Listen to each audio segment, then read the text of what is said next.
Good morning, and thank you very much for attending this presentation. This is actually a recording that I've made because I'm on the road a bit. I'm actually in San Francisco, moving between Airbnbs, and I'm not completely sure about what kind of reception I've got. So I'll either be playing this live and then taking questions, or in the worst case scenario, you'll have to watch this without me. The talk is about using clinFHIR for training and development. So first up, who am I? My name is David Hay. I'm an ex-practitioner, an ex-MD. I'm an HL7 fellow, one of the co-chairs of the FHIR management group, and I am a reasonably extensive blogger about FHIR.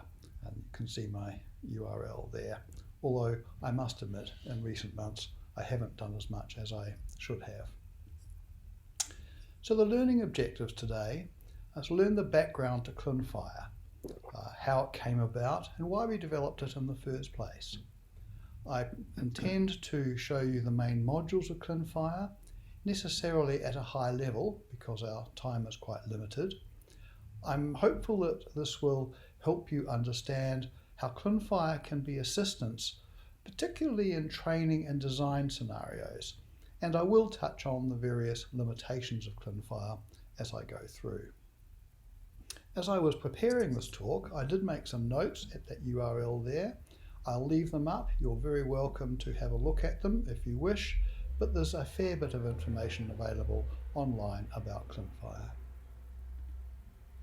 So, a bit of the background. clinFHIR started in the very early days of FHIR development. And its intention was primarily to help HL7 clinicians understand and design the FHIR resources that are part of FHIR, hence the name, Clinicians and FHIR.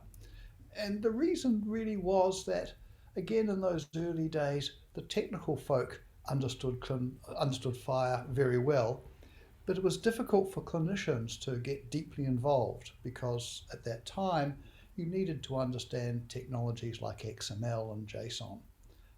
And so we developed clinFHIR as a way of bridging the gap between somebody who was not all that technical, but deeply knowledgeable about the subject domain and FHIR itself. In the early days as well, clinFHIR was used by those developing servers, FHIR servers, because it provided a common client which they could use to test their systems. And you see that today in that clinFHIR can be switched to talk to different FHIR servers, as we'll see as we move through this presentation. A consequence of this, and something to be aware of, is that some of the modules of clinFHIR depend on there being a FHIR server. And if there is an issue with that FHIR server, then clinFHIR simply won't work. So whilst there are certainly bugs in clinFHIR, in many cases, an issue will be that the server that you're trying to talk to is offline. So if that's the case, then either try a different server or test the server to see using tools such as Postman. And give me a shout if you have issues. I've got contact details at the end of this presentation. clinFHIR was then picked up by trainers, and there are a number of organizations that are using clinFHIR to help with their training. And it's fair to say that it's evolved substantially since then. And of course that means that it covers that, carries that history within it, and sometimes we see that as issues. Very important to say that this is not for real data. Please don't put personally identifiable health data in clinFHIR. The security is minimal to non-existent, and it very definitely has a focus on the training side. It's free to use forever. There's a web version there at clinFHIR.com. Feel free to use it however you wish. When I'm talking about FHIR and clinFHIR in general, I do find it helpful to call out what I regard as some of the key points of FHIR. And I suspect that many of you listening to this will already know this, so I'm going to go through it very quickly. The first point that I talk about is the resource. The content model, if you like. And I try to call out the difference between a type, the design, if you like, and an instance. and you'll see that's what the cookie cutter is over there, where the type is the cookie cutter and the instances are the cookies themselves. Another key point, and possibly one of the most important ones, is the ability to have different resources refer to each other. And you see that in the picture to the lower right-hand side there. And there are different ways of referring, as you know, but it's this ability for resources to reference each other, to connect to each other, to tell the story, which is so important and such an important concept for people to grasp. Obviously, terminology is a key point, the value set and the code system resources. And again, it does take people a little while to get their heads around what is a value set. It is, of course, a selector, whereas the code system, which is the definition of a concept. Exchange paradigms. FHIR, of course, can talk with in many different paradigms. It grew out of the RESTful API, the real-time web type API, but it also can handle documents and messages as well. And finally, and perhaps most importantly, is the community. The one thing that FHIR has done, which I don't believe any other healthcare standard has done, is that it's brought together all the people that are involved in healthcare IT into one place. And the FHIR chat, which I've got a link down there, is a great place to go if you've got any questions about FHIR and about health IT. And indeed on that chat you'll see that there are other technologies. CDA is one that's mentioned in there. So I would absolutely recommend you, if you are new to FHIR, then do go to that link to the FHIR chat and become involved in the FHIR community. Right, on to clinFHIR itself. So clinFHIR is not a single application. Rather, clinFHIR is a number of modules which have been developed over the years for particular purposes. Some of those modules are no longer used and indeed no longer supported, but I've left them there because some people may still be using them. Others have persisted and have been enhanced through the years until they are now. And I'm going to talk about five of the modules, again at a fairly high level. So the first one I'll talk about is the patient viewer. And the patient viewer shows the resources for a single patient. And the audience of this module is for learners, people who are learning about FHIR. The second module, and possibly the most important one, is the graph builder. And the graph builder is intended to allow you to build graphs of interconnected scenarios to tell the clinical story, or indeed any kind of story. And it's the one I think that people find the most value out of, because not only can you use it in learning situations, so to help people understand again how this interconnectivity is so important, but it's also very useful when you're designing FHIR solutions, because it allows you to sort of throw an example together of how FHIR is going to meet your needs, which resources you're going to need, how they need to be connected together, what sort of content should there be in there. So it's the one that I think is the most useful in the wider sense. The logical modeler, which is actually one of the earlier modules that was developed, allows you to create a model of healthcare data.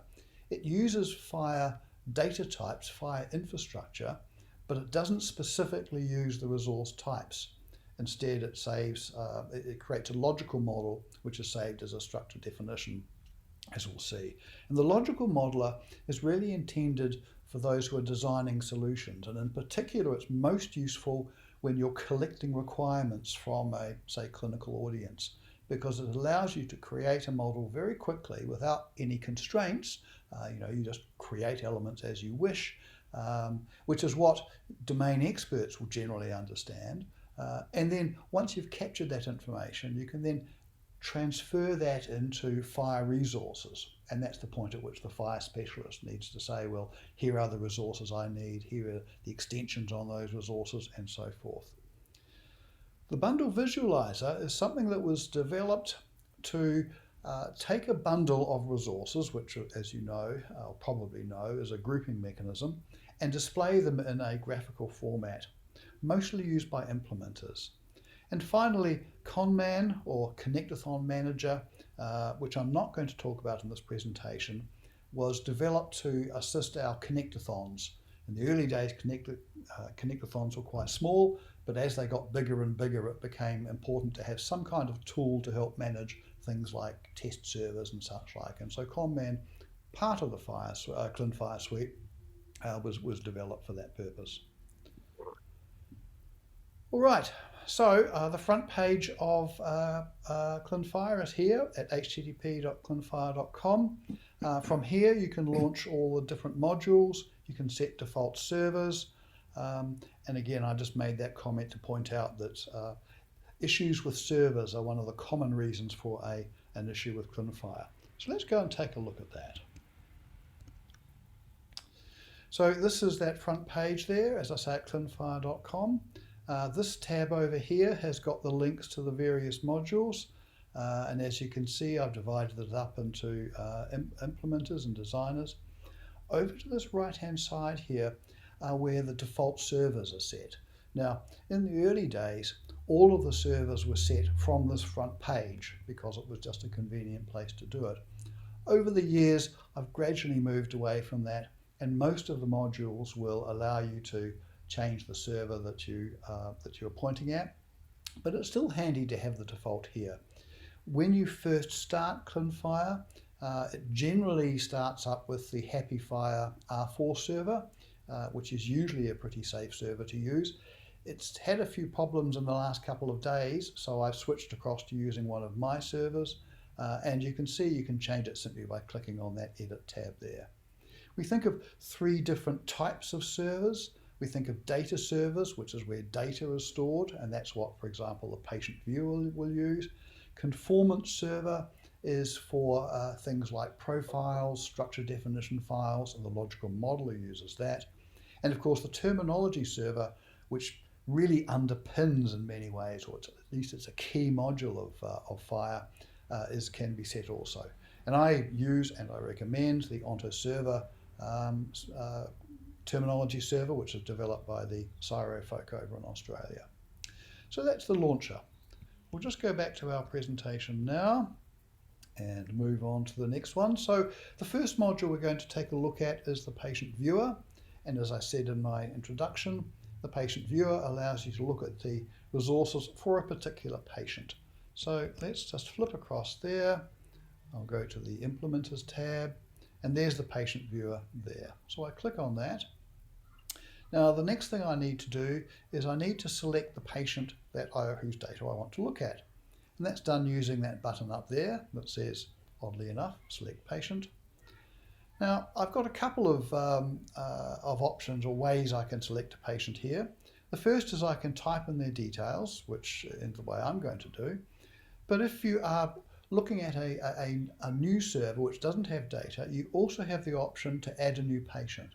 And that option will allow you to enter the name, and it will create a set of fixed sample data, which Mark Brunstein of Georgia Tech helped me out with, so that you have a fixed set of data that you can work with. But I know that on my server, which as you can see up the top here, only just is my clinFHIR server, I know there's a patient called Hay on it, so I click on Search. I can see I've got 4 patients called Hay. I'm going to go to Levi. So I go to Levi, and this is the screen I see. So down this left-hand side here are the different resource types which I have, allergy intolerance, appointment, and so forth. And I can look at a particular resource simply by clicking on it. So I will go to the condition resource type. And as you can see, I've got here 11 different instances of condition. I'll take one at random, asthma, click on that. And I now see the details of that resource over on the right-hand side. There are different representations of that. This is just a tree-like view, which is created because FHIR is inherently a hierarchical structure. So that looks at the different elements in there, the category there, the severity. The text is the text element from within FHIR. We also have the JSON representation, and we have the XML representation. But what I find perhaps the most useful is this References tab. And this is where we look at the different references. So as you can see, we have the condition resource here in the middle. It has a reference which is of type subject to a patient resource, and it also has a couple of inbound references. References, of course, being unidirectional. So one is from a list to the condition, and the other is from an encounter to the condition. And we can, if we click on the element there, I made a mistake there. If I want to, I can say take a look at that encounter, and if I do that, this time I'll say yes. So now I flick across to the encounter resource. So that allows me to move between the different resources and see what their references are. And as you can see, the details update here appropriately. There are other displays in this module, the resource references, which can be a little bit overwhelming at times. Although we can assist that by reducing the number of resource types that we see. As you can see, I can disable various resource types. I won't go on like that, but you get the point, hopefully. And selecting a resource from here selects them in this right-hand side here, so I can select a practitioner there or organization and so forth. And there are a couple of other sort of fun type displays, which really, again, in the early days were to give an indication of how we might actually use these resources. So that's all I'm really going to say about this module. So I will go back to the presentation and move on to the graph builder. As I said before, the graph builder is intended to connect together the different resources that you have to tell a story of some sort. You can save those resources to a FHIR server if you wish. By default, they're saved in your browser, and this is really because of that issue I mentioned earlier on of being dependent on a FHIR server. You know, one of the problems, of course, is that it's great to use the facilities of a server, but you need to make sure that you can always connect to it, and that's not always the case. So the resources, when they're created, are saved in the browser memory, and they can be updated, however, and uploaded to a FHIR server. It uses FHIR shorthand from the clever folk at MITRE as the way of representing the contents of a resource. You can edit the FSH directly if you wish, but the tool actually has the abilities to create that internally. So let's go and take a look at that. And I will go to there, and then I will go back to my launcher. And you can see here we've got the Graph Builder here. It's called Graph Builder 2 because there was an earlier application called Scenario Builder, still available down here. But Graph Builder is an enhancement to it, and Scenario Builder is no longer used. So if you're going to do that, then use the Graph Builder 2. So we go into here. This is the sets of projects that I have created in my browser on this server. To create a new project, I click on here, I give it a name, I'll call it for DevDays, like so. There's a few things I can select which I won't go into detail in this call. I can select the FHIR version, currently R4 base and R5 draft. If I'm going to save this to a server, then I can select the server to which I want to save it here. But I will now just click on the Save button, and down the bottom we have this new project that's been created. So I click on that, that takes me to the screen. The screen's divided up into three main panes.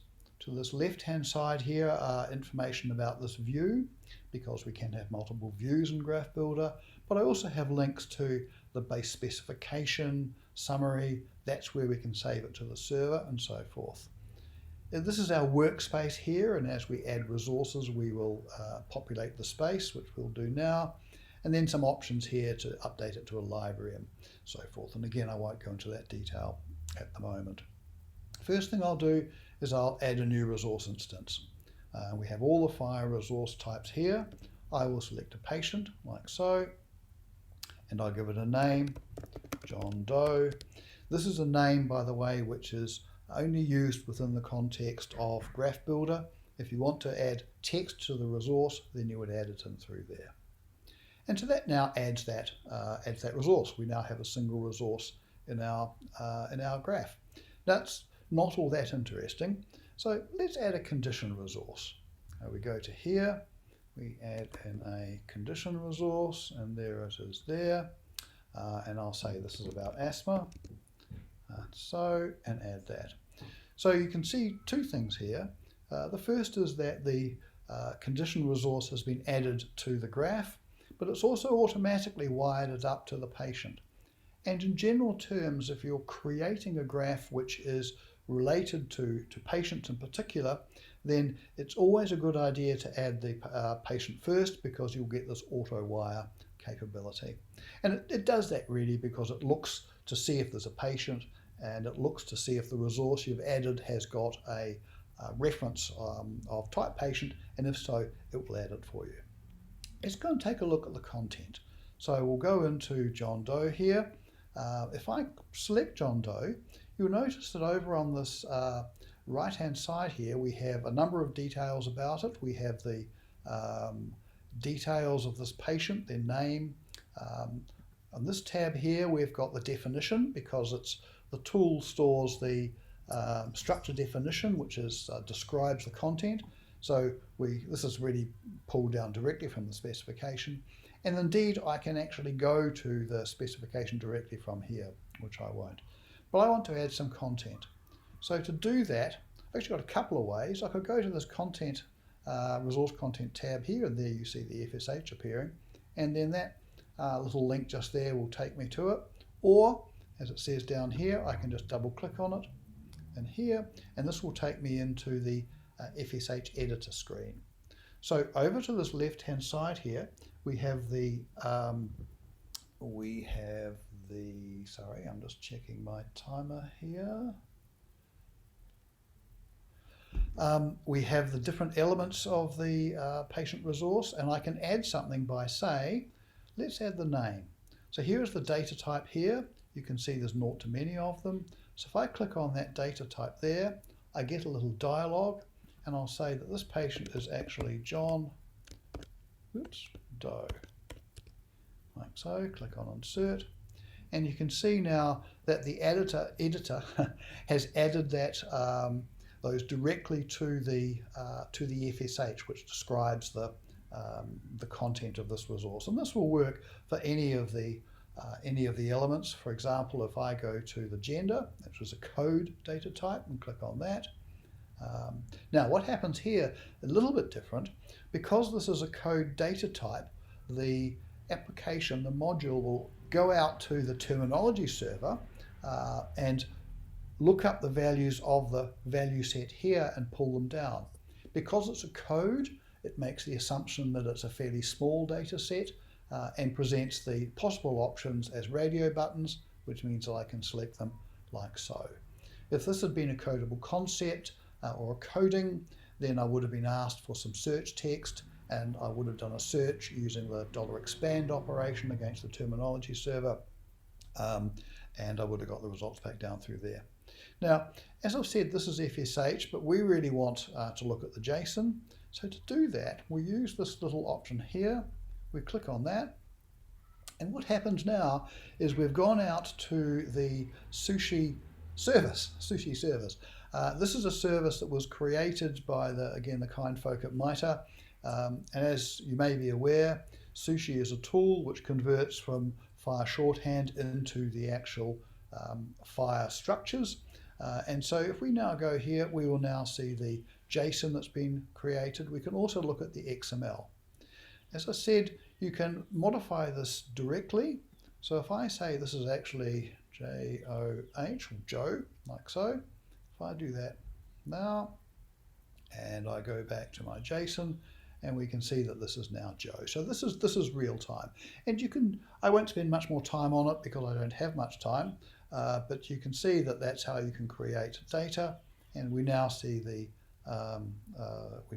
details of this patient coming over through here. And again, same things from here. If I want to, I can do the same sorts of things to create the patient like that. And this is really, there's one other thing I will point out actually just before I do start, is I'm going to add a new organization, like so, a new resource type, which is type organization, and there's a default if you can't be bothered adding it. Now, I'm going to go back to my details tab, notice how down the bottom here, it's now offering various possible references. So what it's saying is that the organization resource, or rather the patient resource here, can have as its general practitioner the organization resource. So if I click on that, it adds that reference for me, and as you can see, it's removed it from here. So I'm going to leave it at that for this talk. As I've said, there's a lot you can do in here. That walkthrough that I mentioned earlier on, and which I've got a link on the presentation, we'll go through more details if you wish. Or my blog has got details. Just search for Graph Builder, or just reach out on one of the various Connect channels. But I hope you will find, if you have a play with this, that Graph Builder is very useful, as I've said, both in the learning space, but also in that design space. And I personally use it all the time in a new project when I'm trying to figure out what resource types I need to represent a particular scenario. But I'll stop at that point and I'll go back to my presentation. All right, the logical modeler. Again, the logical modeler is intended to allow you to assemble models for the purposes of capturing requirements from clinical or business experts. You can build the model using the FHIR data types, but not the FHIR resources. Very much that design focus is interacting with clinicians, and indeed that's what we've tended to use it for mostly, is capturing data. Let's go take a look at that guy there. I'll go back to here. Here's my launcher. It's for designers, and there's the logical modeler there. Now, if you are using the logical modeler, you do need to have a login. The login, if you just click on that link, it'll ask you for your name. You can create a new user there very easily.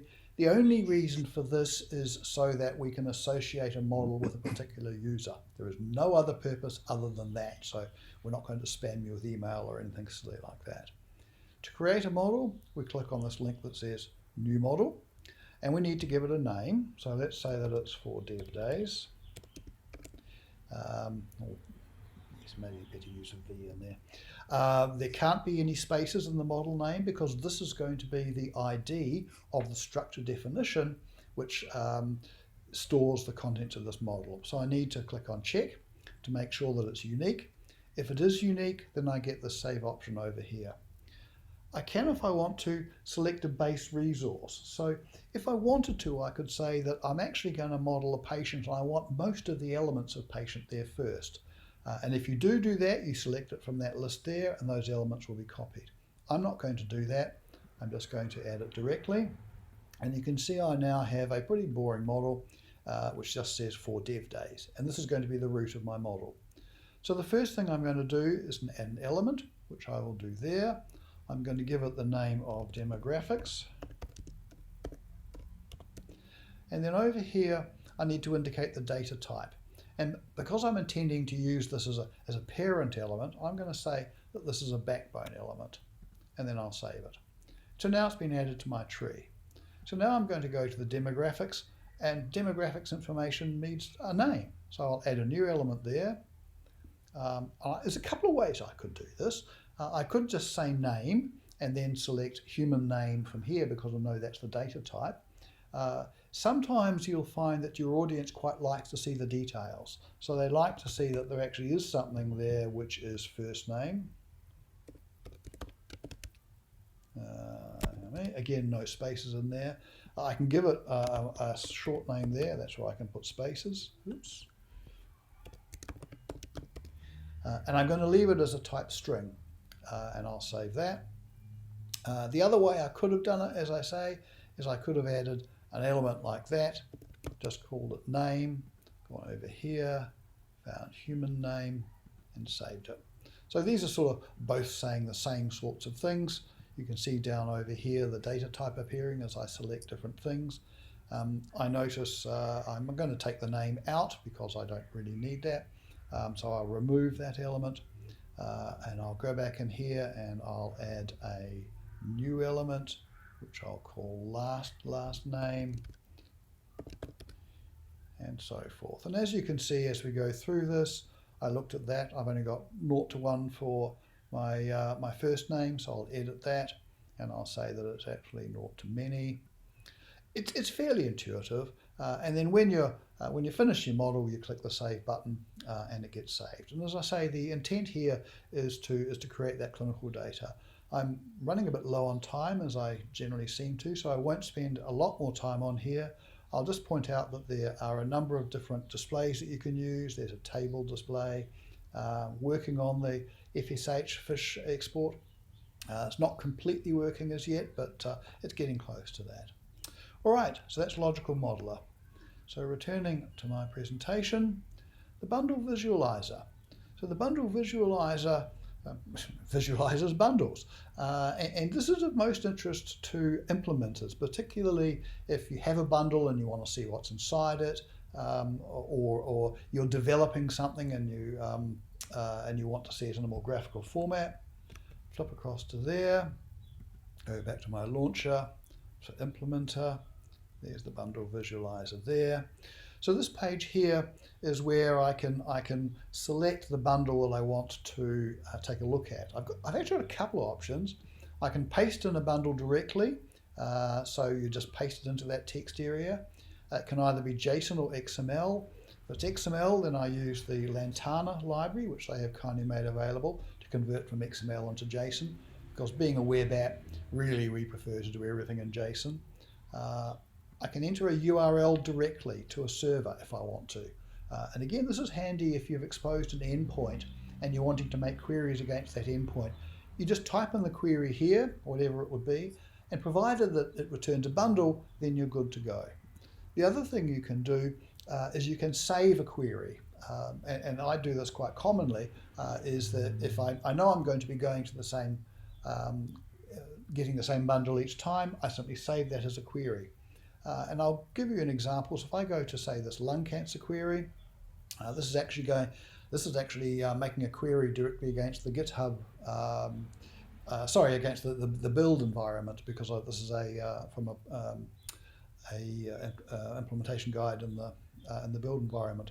But here we see these are the resources which are present in the bundle. In fact, that's the bundle over there, so that's the native representation of the bundle. So this is breaking it down into individual entries. So as you can see, I've got a service request, I've got a patient. I can select on any resource and I will get the details. So there's the JSON of the actual patient. That's the same thing, except it's at the level of the entry, and that lets you look at things like, the request methods and those sorts of things that you might have put in there. There's the tree type view that you may recognize from the patient visualizer. There's a references view. Again, very similar kind of concepts. And what you'll see if you use some of these modules is the same displays are used in slightly different ways in the different modules. And again, like the other ones, I can select a resource like so, and I'll get the details over there. I can look at the FSH. Again, this is being transformed using the MITRE tools, the Sushi tools, and there's the transformation using the Lantana tools. So you don't need to have this in your bundle. You can use it however you want to. There are other visualizations. The resources graph here lets us look at the entire graph if you want. I think I didn't point out there's no errors. If I want to look at another bundle, I can go back to here, and I'll just take a look, I think, at that one there. No, okay. What's happening behind the scenes is that it is also doing a validation of the resources, and if it comes up with any validation errors, it will show them here. I don't seem to have any errors, which because I've turned off the validate switch. Now, we put an option on here because for some large bundles, it can take quite a while for the validation to occur. So if I take that off and go back to this bundle through here we go. So what's happening again, the validation is being done against the validation server, and we can see that the service request has got a number of errors. Let's go and take a look at them.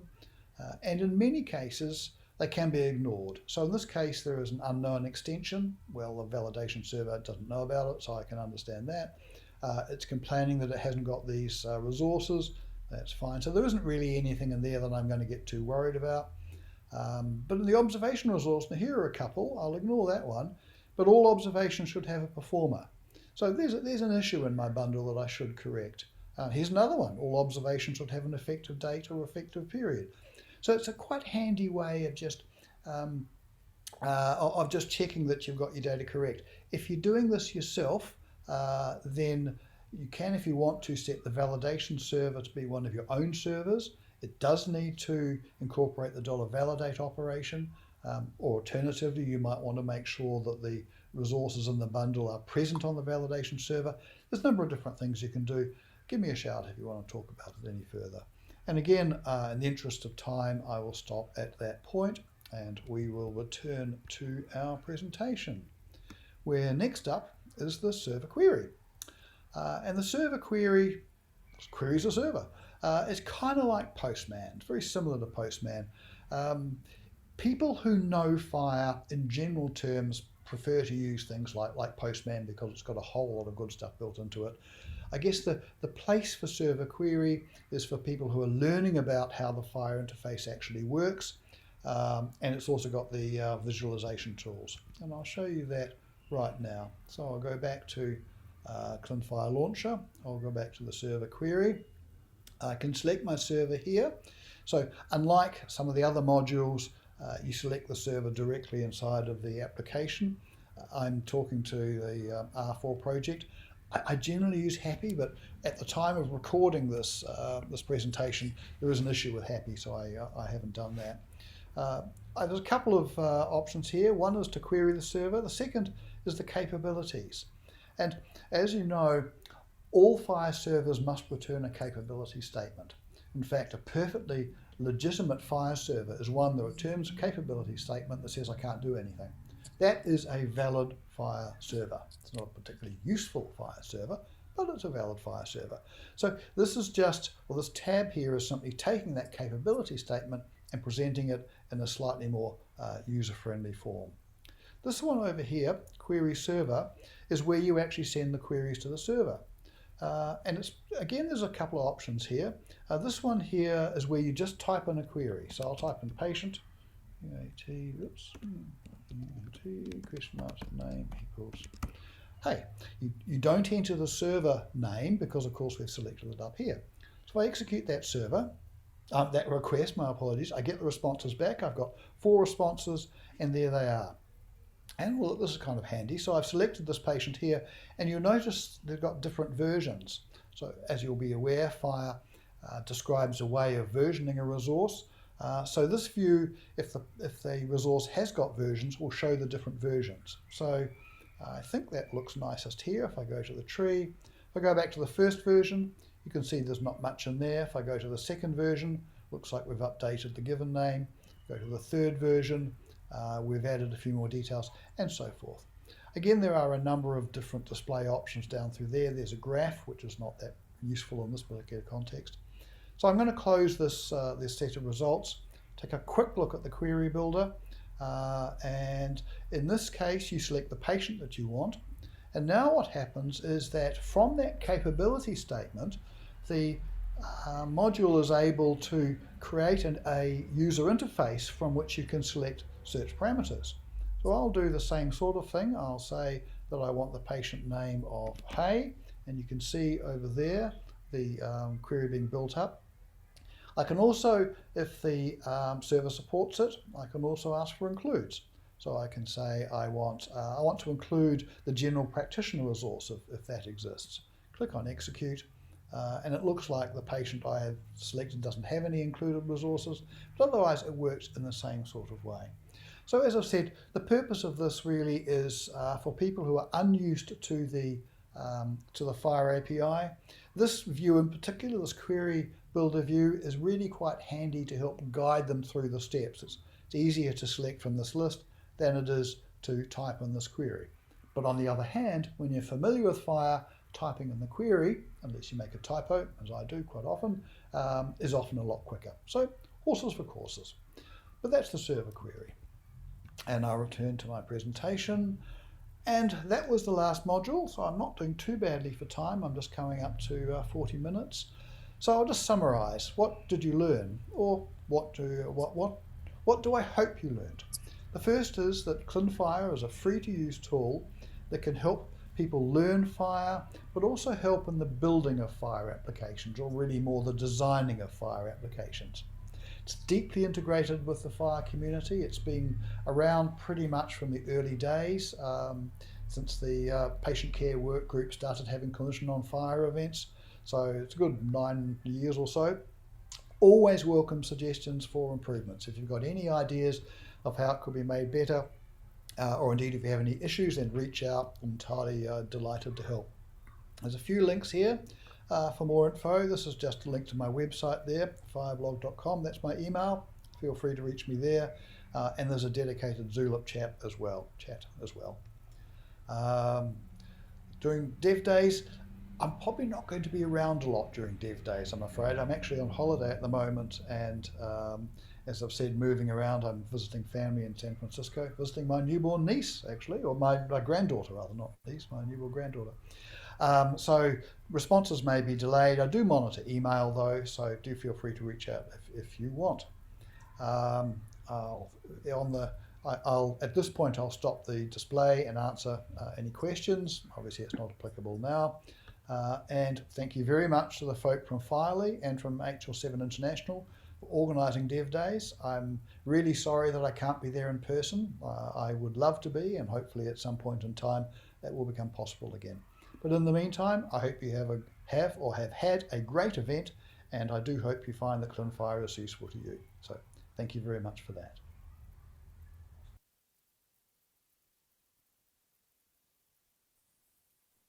All right, thank you so much, David, for a wonderful presentation. We already got a kudos in chat saying huge applause for the content. Incredible talk. We do have a few questions in the Whova box, so if anyone has any more, please put them in right now. One person just asked if the tool is open source, which I think you might have just said it was free to use, but confirmation on that. And then follow up to that question is, where can we find I think it's repository for it? Yeah, that's right. It's it's not an open source app. It's really was never it hasn't been architected such that people can dive in and contribute to the source. That may happen at some point in time, but it is free to use and will remain free to use. And my undertaking is that that will be the case in perpetuity. Okay, and then we have another question: is how does authentication to FHIR server work for the server query? So it's possible to put in an access token. So the actual handshake, if you like, the OAuth/smart handshake occurs separately, and you can put in a OAuth token when you make the query, which will be included in the authorization header. It's fairly, I do need to do a little bit more work in tidying that stuff up. If it's something that you're interested in, and happy to test for me, then reach out to me via one of those support channels, and we'll certainly work through it. All right. We have another question. Graph Builder. Any plan to connect to an actual server and build up the graph using queries? It does work the other way. You can create resources inside of the tool and then publish them to a FHIR server. I've made a start on doing it the other way around. It's technically a little bit more challenging, and thus far I haven't come across much demand for it. The issue is, of course, that I need to pull down resources, convert them into FSH, and do a few other bits and pieces. Again, if it's something that people want to do, reach out to me through one of the various channels, and we'll certainly talk about it. All right. And then this last one, they're saying that the site doesn't seem to work with HTTPS. Yeah, that's it's a consequence of the history. It's on my to-do list to convert it to HTTPS. There are a few hooks, because a lot of the reference servers don't use HTTPS. Happy doesn't, for example. So if you're going from a site which is HTTPS to one which is not, odd things occur, and it does need an internal reorg so that all the queries, at the moment, the queries are directly from the browser. They're AJAX type queries to the server, so I need to re-architect it to be bounced back through an internal server. That's a work in progress. And again, as I say, if this is something that people really would like to see, do let me know, and then I'm aware that it's something which people want to do, and I'll bump it up the priority list. All right. Well, I think we've got all the questions that we have time for today. There is a new one that just popped in. So as we said, David is on a holiday right now, but he will be monitoring the Q&A section a few times this week. So I'm sure that we will be able to get to that one. We have another session starting in just a few minutes. So once again, thank you so much for an excellent presentation, David, and thank you to the attendees for joining us today. And we hope the rest of your event goes well. My pleasure, and thank you for coming along. Thank you, everyone.